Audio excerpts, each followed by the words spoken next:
सुनिए, आवाज मत कीजिए ज्यादा। ध्यान दीजिएगा इधर। जिला शिक्षा एवं प्रशिक्षण संस्था गाइड चकला किशनगंज 5 दिवसीय आवासीय प्रशिक्षण 9 तारीख से लेकर 13/2026 तक। ज्यादा हल्ला मत कीजिए ना आज आप का लोग। पाठ चर्चा है। आज का जो हमारा पाठ चर्चा है, जंगल में सभा। जो पाठ दिया गया है इसमें गतिविधियों को बताना है। जो पाठ है हमारा जंगल में सभा, इसमें हम सबसे पहले हम उस कहानी को थोड़ा पढ़ देते हैं। उस कहानी में जंगल में एक सभा होती है। इसमें जंगल में बहुत सारी चहल पहल हो रही थी, जिसमें जंगल के सभी जानवर सभा हो रही थी, जिसमें बरगद के नीचे हाथी, लोमड़ी, शेर, भालू, बंदर, हिरन, खरगोश, अजगर आदि सभी आ चुके थे। यानी कि जंगल में सभी अपने सभा कर रहे थे और सबकी सहमति से हाथी को सभापति बनाया गया। सबकी सहमति से जो जंगल का जो बड़ा जानवर है उसको सभापति बनाया गया। और जिसमें सभा शुरू हुई, सबने अपनी अपनी परेशानियां मिलकर उस सभापति को बताया गया, हाथी को बताया गया। और इस कड़ी में खरगोश ने अपनी समस्या सुनाई। खरगोश ने, क्योंकि जंगल का छोटा जानवर है, वो अपनी समस्या सुनाई। उसको समस्या क्या हुई? मेरा तो जीना ही कठिन हो गया है, मेरा जीना कठिन हो गया अब जंगल में। भालू अपने घर का कचरा मेरे बिल में फेंक देता है, जहां तहां सभी थूकते रहते हैं। बंदर भी केला खाकर छिलका रास्ते में फेंक देता है। तालाब का पानी गंदा हो रहा है, मैं तो यह जंगल छोड़कर चला जाऊं। हाथी ने भालू की ओर देखा। जब हाथी भालू की ओर देखा तो डर कर भालू बोला, सभी जानवर ऐसा ही करते हैं, मैं क्या करूं? हाथी बोला, हाँ, गलती तो हम सभी करते हैं, गलती हम सभी कर रहे हैं। तभी अचानक आंधी चली और बारिश शुरू हो गई।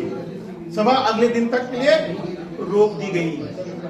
इस कहानी से बच्चों को हमको ये बताना है, इस गतिविधि में इसमें क्या करना है कि जंगल में जो इसमें छोटा और बड़ा का अंतर दिखाया गया है, छोटा और बड़ा, और स्वच्छता संबंधित है, प्रकृति से संबंधित है। ये हमारा जो टॉपिक है जंगल में सभा, इसमें प्रकृति प्रवेश में रह करके जीना है और अपने से छोटे को प्रताड़ित नहीं करना है, ये दिखाना है। इसमें सबसे पहले हमें स्वच्छता संबंधी गतिविधि कराना है। सबसे पहले बच्चों को कि कहाँ कचरा फेंकना है, कहाँ पे कचरे को एक जगह इकट्ठा करना है, या किसी के सामने कूड़ा करकट नहीं फेंकना है। ये गतिविधि करके हम लोग को बच्चों को दिखाएंगे। इसमें बच्चों को हम एक जगह लेंगे और बच्चों को कहाँ अपना कचरा मैनेजमेंट सिखाना कि कचरे को कहाँ फेंकें।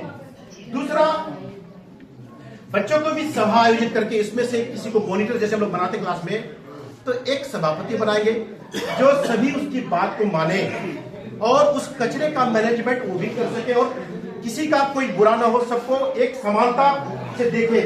जैसे हम लोग मॉनिटर बनाते हैं सबको समान रखने के लिए, क्लास में सही बच्चे बराबर होते हैं, चाहे वो छोटे बच्चे हो चाहे बड़े बच्चे हो, इसके लिए सभा। दूसरा गतिविधि हम लोग पाठ के दौरान, अब पाठ हम लोग कर रहे हैं उसके दौरान क्या करेंगे, उसमें अनुशासन सिखाएंगे कि कैसे हम अनुशासित होकर के रहें, क्योंकि इस समाज में हमको रहना है तो अनुशासन भी सीखना है। पढ़ने आते हैं तो बच्चों में अनुशासन भर भर के आना चाहिए ताकि हम समाज में अपना जिंदगी अच्छी तरह से जी सकें। ऊंच नीच की भावना का समापन, यानी कि आजकल क्या होता है, जो बच्चे बड़े घर से होते हैं या उच्च जाति और नीची जाति, सबसे बड़ा समस्या ये है। तो सबको समान व्यवहार, या ऊंचे घर से है या नीचे घर से है, उसकी भावना को समाप्त करना। सबको, जैसे हम लोग विद्यालय में बहुत बच्चा रंग बिरंगा कपड़ा पहन के आता है, तो ये मना करना होगा हमको कि आप एक कलर का जो स्कूल ड्रेस है वो पहन के आना है।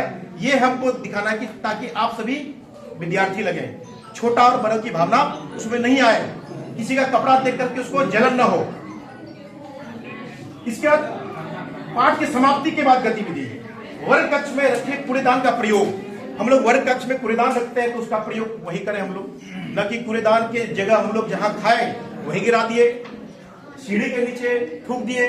ये बच्चों को सिखाना है गतिविधि करके।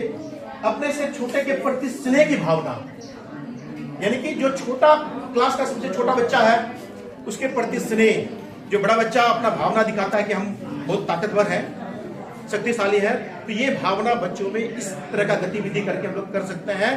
तो अंत में यही कहना चाहेंगे हम, इस पाठ का सार यही है कि हमें प्राकृतिक परिवेश में रह करके अपनी समरसता बनाए रखना है और सबको समान साथ में लेकर के समाज में साथ लेके चलना है। धन्यवाद जी।